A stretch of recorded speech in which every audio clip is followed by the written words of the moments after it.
या संदर्भामध्ये गेले कित्येक वर्ष झालं हा तेरा गावचा पाणी पुरवठ्याचा प्रश्न हा प्रलंबित आहे। निश्चितपणे गेले वर्ष दीड वर्ष झालं, त्याच्या आधी सुद्धा म्हणा की याच्यामध्ये सातत्याने मीटिंग घेऊन त्याचा आढावा घेत असल्यामुळं याच्यामधल्या ज्या त्रुटी आहेत त्या लक्षात आल्यामुळं त्या सारखं कॉन्ट्रॅक्टरना बोलवून घेऊन सुद्धा ते कॉन्ट्रॅक्टर येत नाहीत, त्यांना ब्लॅकलिस्ट करा अशी सूचना मी मागच्या कलेक्टर साहेबांना सांगितली होती।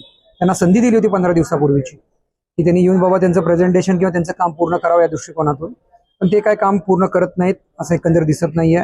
अधिकारी त्यांच्या पाठीमागे हातबल झालेत की बाबा काम पूर्ण करा। महानगरपालिका हद्दीतले असतील रस्ते असतील किंवा ग्रामीणचे हायवेचे असतील किंवा जिल्हा मार्ग असतील, ह्या सगळ्या रस्त्यांची परमिशन आपण त्यांना खोदायची ऑलरेडी घेऊन दिलेली आहे। त्याच्यामध्ये त्यांची निराशा दिसतीये। त्यामुळे आज आता कलेक्टर साहेबांबरोबर बैठकीमध्ये आता निर्णय घेतोय आम्ही की बाबा याच्या संदर्भात त्यांना एक 8 दिवसाची मुदत देऊन जर ते नाही देऊ शकले तर त्यांना ब्लॅकलिस्ट करा असं मी यामध्ये मागणी केलेली आहे। माझ्या माहितीनुसार जर कॉन्ट्रॅक्टरनी स्वतः ठरवलं आणि अधिकाऱ्यांनी जर ठरवलं दोघांनी मिळून, कारण माझ्या 7 मीटिंग झाल्या या विषयासंदर्भामध्ये, पण याच्यामध्ये रिस्पॉन्स हा कॉन्ट्रॅक्टर देत नसल्यामुळं थोडंसं आम्हीच कारवाई करावं त्या पाठीमागे लागलेलो आहे। येणारे 15 दिवस त्याला आपण परवानगी म्हणजे 15 दिवसाची मुदत द्यावी, नाहीतर त्याला ब्लॅकलिस्टेड करावं असं मी सूचना दिली।